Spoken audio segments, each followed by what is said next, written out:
va continuer en se reprochant, puisque justement, tout le monde parle terrain. Eh bien, ce que je propose de faire, c'est d'interroger maintenant deux praticiens de terrain. Et donc, nous avons d'un côté Christine Fillat, qui nous vient de la Drôme, vétérinaire conseil en élevage de groupe, avec une passion très précoce pour les médecines, on va dire, alternatives. Et puis, le deuxième vétérinaire terrain, c'est Jean-Yves Ferré. Donc, Christine, elle est diplômée de Lyon et lui de Nantes. Donc, on fait un peu toute la France, hein, puisque tout à l'heure, on avait du Bordeaux et tout ça. Avec une longue expérience dans les filières avicoles françaises. Et puis, au sein du groupe Cristal, il est co-gérant de la société diététique Géozane. Donc, voilà. Donc, tous les deux étaient donc dans les plantes avant Mexavi, vont nous expliquer un petit peu ce qu'ils ont fait pendant Mexavi et puis comment ils vivent l'après Mexavi. La première question qu'on aurait voulu vous poser, c'est comment est-ce que vous avez, l'un et l'autre, on va peut-être commencer par Christine, découvert les plantes en termes de lien avec la santé et le bien-être animal? Il y a toujours une histoire un petit peu de vécu, et je dirais que moi je suis tombée dedans quand j'étais toute petite, puisqu'il ne faut pas oublier quand même, avec un petit peu d'humilité, qu'aujourd'hui on redécouvre les plantes, mais que les plantes ont été pratiquement à l'origine des temps, puisqu'on a retrouvé ce qu'on appelait les chasseurs-cueilleurs, qui en fait fonctionnaient par essai-erreur et en fait allaient tester finalement, et c'est comme ça qu'on est arrivé entre guillemets à l'homme médecine.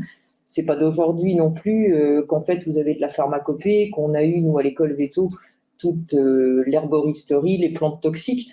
Donc aujourd'hui il y a un engouement et je dirais une approche beaucoup plus scientifique et beaucoup plus proche, mais il y a quand même eu avant la grande chimie, il y avait l'alchimie et puis il y avait les plantes et puis il y a aussi cette médecine qui est la mienne, qui est l'homéopathie, qui a 200 ans et qui a travaillé justement avec cette notion de dose qui fait le poison en dilution, dynamisation, sur des plantes que vous utilisez aujourd'hui pour certaines et qui sont pour les 3/4 d'ailleurs, hein, les plantes toxiques ont des effets thérapeutiques que n'ont pas la salade ou les épinards.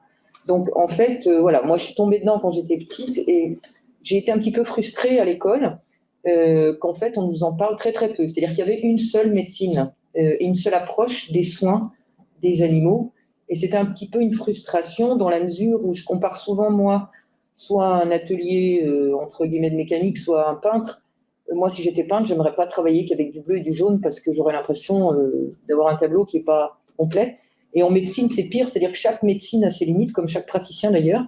Et de pouvoir élargir son panel de prestations me semblait une évidence. C'est-à-dire, moi, j'aurais voulu être informée et faire mes choix ensuite, sans appartenance ou sans étiquette. Voilà. Donc, et du coup, j'ai pris l'initiative de me former en dehors des écoles vétérinaires dans les années 95 et de démarrer très modestement ces médecines-là à peu près dans les mêmes années, et notamment l'homéo, la phyto et la romain, sur les grands cheptels. Voilà. Jean-Yves Ferré. Je ne voudrais pas paraître goujat, mais je suis beaucoup plus jeune que Christine. En fait. Attention, ça se voit pas, hein, ça se voit pas. Je vous avais prévenu que ça allait finir en pugilat. Ça se voit pas.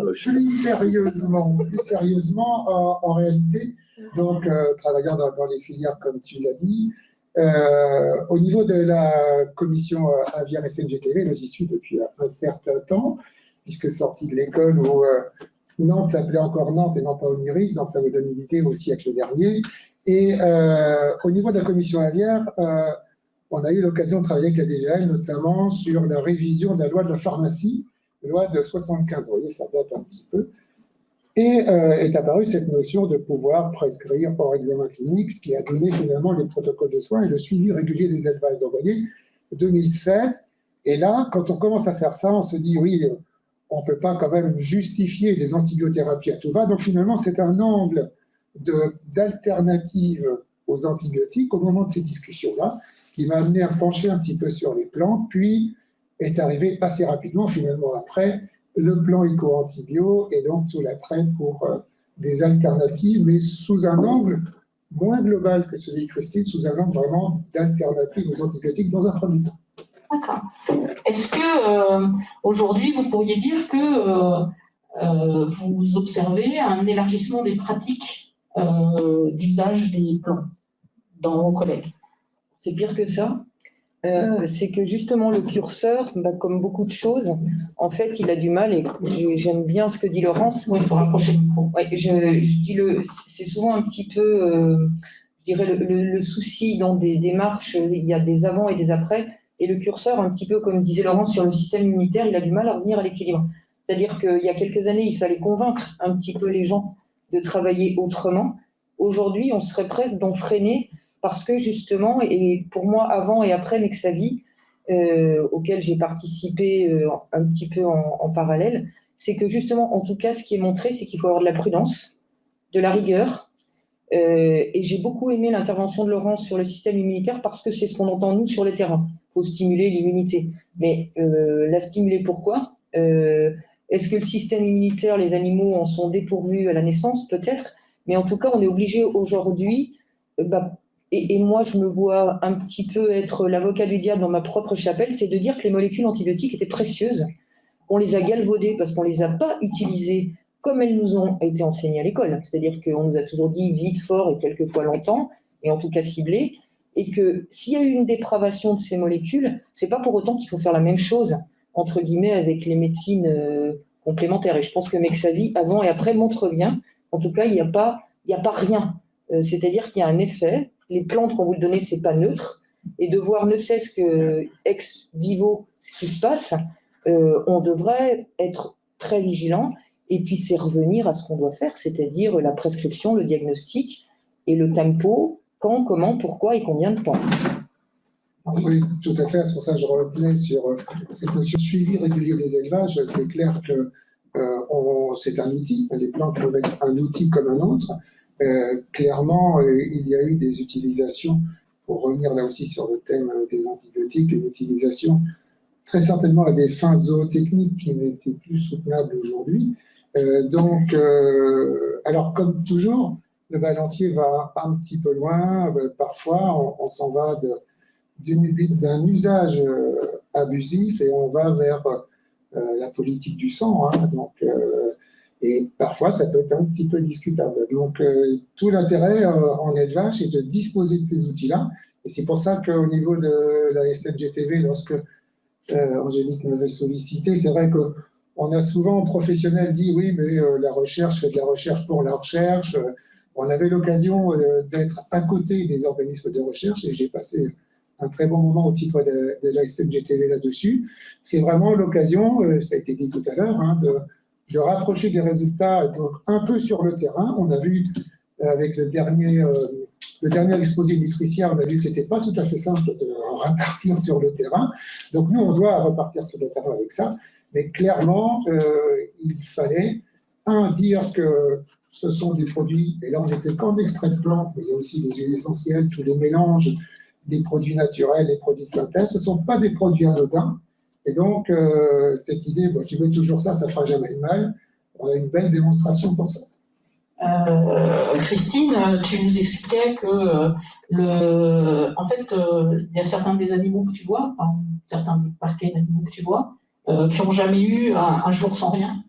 Oui, voilà. Alors, de temps en temps, maintenant, je revois par rapport à ce que vient de dire Jean-Yves, je pense qu'on n'a jamais voulu au départ faire de la substitution, c'est-à-dire dire il n'y a plus d'antibiotiques, il faut mettre quelque chose à la place.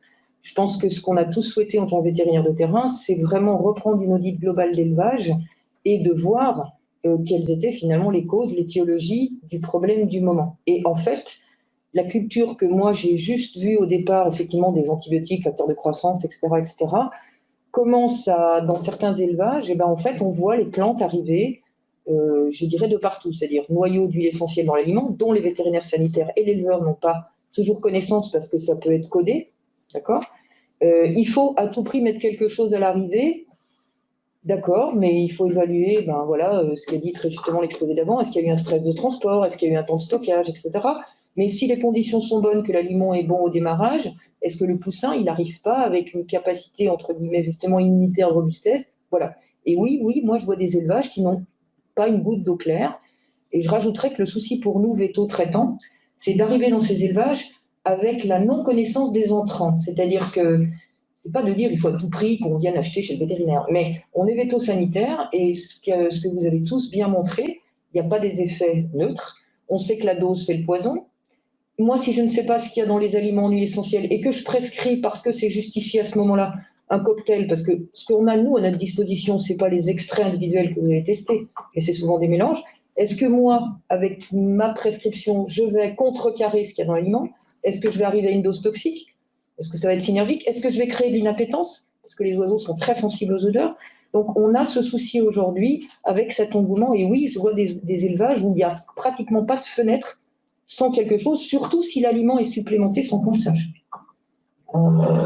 Jean-Yves, quels sont les symptômes qui sont plus souvent traités bien sûr, aujourd'hui, on est en volaille. C'est difficile de ne pas parler de toute espèce, mais en volaille, est-ce que tu sais quelle est la première chose que les gens disent? Est-ce que c'est plutôt un objectif donné ou est-ce que c'est plutôt je vais mettre un bon coup d'immunité, il va se débrouiller? Alors, sur les conditions d'utilisation au terrain, c'est vrai que ça vient d'être dit, hein, clairement,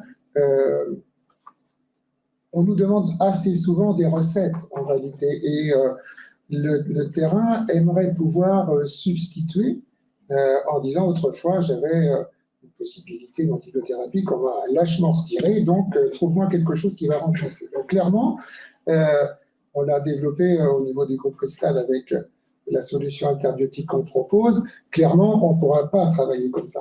Donc, on a nos 4 piliers, mais qui se retrouvent un peu partout, hein.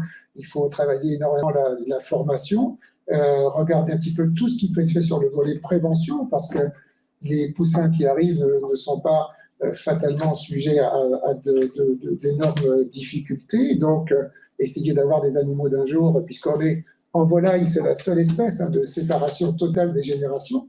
On a vraiment un nouveau-né à disposition des éleveurs à chaque moment sur le terrain lors de la mise en place. Donc, les mettre dans les meilleures conditions possibles, la bonne utilisation des produits, et ce n'est qu'enfin, le 4e pilier, ça va être la substitution. Donc, toujours rappeler aux gens qu'il ne s'agit pas de remplacer un produit par un autre, mais d'avoir des méthodes d'élevage qui soient plus compatibles avec les attentes sociétales d'aujourd'hui. Donc, pour répondre, des points d'entrée peuvent être des points d'entrée de pression parasitaire, par exemple. Bien sûr, de temps à autre, est-ce qu'on peut éviter le recours à l'antibiothérapie? Mais clairement, on est dans un contexte dégradé, donc ça a été redit, je crois que c'est Laurence qui le disait. Attention, quand on a démarré Mexavi, on a bien dit qu'on était extrait de plantes des animaux sains en essayant de regarder ce qui se passait d'un point de vue immunitaire. Nous, sur le terrain, on est plutôt sollicités sur des situations qui commencent à être délabrées. On avait une question sur le chat exactement sur cet aspect-là. Alors, je rebondis, hein, c'est vraiment sur les domaines parasitaires, que ce soit parasités externes d'ailleurs, parce que les poux, c'est un gros problème aux pondeuses, où là, on peut avoir un double impact, c'est-à-dire le fait de traiter autrement. Il y a aussi la préservation de l'environnement dont on ne parle pas et dont on n'a pas parlé, mais qui fait partie de cette enveloppe globale de soigner autrement avec quand même si on a le problème du résidu sur les productions ou les sous-produits, on peut quand même imaginer que ça sera peut-être moins pire que de mettre du madame, des choux, des organophosphorés. Non mais voilà, on n'a pas parlé de ça, mais ça fait aussi partie de cette enveloppe, ce que j'appelle moi du respect global, c'est qu'en fait on soigne ce qui rentre, ce qui sort en matière de comestibles. On ne parle pas de l'utilisateur non plus parce que le nombre d'éleveurs qui ont manipulé des antibiotiques larga manu, ce sont les premiers sujets aux candidats à l'antibiorésistance, on n'en parle pas. Donc le fait de pouvoir leur proposer de soigner autrement, il y a ça. Et puis effectivement les résidus dans l'environnement.